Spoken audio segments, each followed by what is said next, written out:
नमस्कार, मैं भावेश दातला हूँ। मैं एक छोटे से गांव रंभापुर से बिलोंग करता हूँ। मेरे पिताजी पंचायत सचिव है और मेरी माताजी एक शिक्षिका है।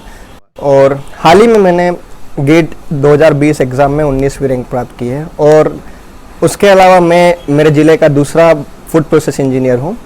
रिसेंटली मुझे IIT खड़गपुर से कॉल आया है। पढ़ाई के लिए मेरा 3 रूटीन था। मैं रात में जैसे सोने से पहले एक डायरी मेंटेन करता था। उस डायरी में मैं छोटे छोटे टास्क लिखता था। कल मेरे को ये टास्क करने हैं, तो अगले दिन सुबह उठ के मेरा पहला काम होता था, मैं मेडिटेशन करता था 10 मिनट। उससे क्या कंसंट्रेशन में बहुत इफेक्टिव होता था। और उसके बाद मैं धीरे धीरे वो टास्क को कंप्लीट करता था। और फिर गेट की तैयारी के साथ साथ डिपार्टमेंट स्टडी भी जरूरी है, तो वहाँ पर भी प्रॉब्लम होगा। तो दोनों को मेंटेन करने के लिए टाइम मैनेजमेंट सिस्टम हम लोग बनाया था और एक स्मार्ट लर्निंग बोलते हैं, तो उसके थ्रू हम लोग पूरा स्टडी किए हैं। एक एवरेज 10 से 12 घंटे होता था और मैक्सिमम अराउंड मॉर्निंग 5 उठ के 10 बजे तक, फिर डिपार्टमेंट, फिर शाम को 6 से रात की 12 बजे तक, ये रूटीन लगभग रहता था। मम्मी पापा का रोल तो बहुत महत्वपूर्ण था मेरे से लगाकर मेंटल सपोर्ट, हर जगह तक उनका सपोर्ट रहा। कभी भी मुझे किसी चीज़ की कमी होने नहीं दी। सारी फैसिलिटी प्रोवाइड करने में हमेशा समर्थ रहे वो। और कभी कभी होता है उतार चढ़ाव, तो उसके बावजूद भी मुझे ऐसा लगने नहीं दिया और घर की सारी स्थिति से मुझे परे रखकर एक ही चीज़ पे ध्यान लगाने का बोला, वो पढ़ाई।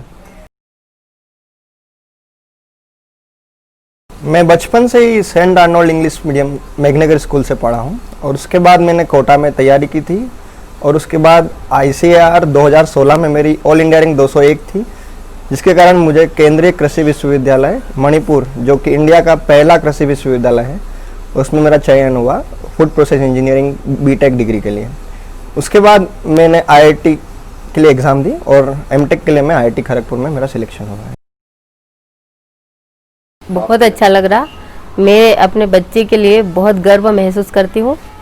उसने अपना लक्ष्य जो शुरू से रखा था, वो लक्ष्य उसने पूरा किया। ये जब कक्षा 10वीं में पढ़ रहा था, तो अखबारों में IIT के लिए आते रहते थे विज्ञापन कि आज बच्चे ने ये रैंक हासिल करी, ऐसा करने से मम्मी हम इस जगह पर जा सकते हैं, ऐसी पढ़ाई कर सकते हैं। तो मुझे फील होने लगा कि बच्चा बहुत इंटरेस्टेड है इस प्रकार की पढ़ाई करने के लिए।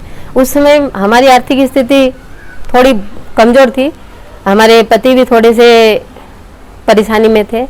उस स्थिति में निर्णय लेना कठिन था, फिर भी मैंने सोचा कि अगर हम हैं तो हम बहुत कुछ कर सकते हैं। आत्मीय सपोर्ट रहा बच्चे का हमारी तरफ से।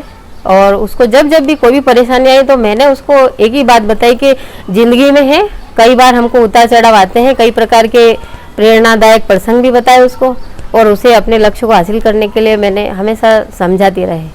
हाँ, परेशानी तो बीच में बहुत आई थी, परंतु अपना लक्ष्य नहीं छोड़ा हमने। ये है कि मेरा जो अधूरा सपना था, मेरे को जो इंजीनियर बनना था, मैं भी टॉपर था यहाँ जनपद में, अपने मेघनगर ब्लॉक में।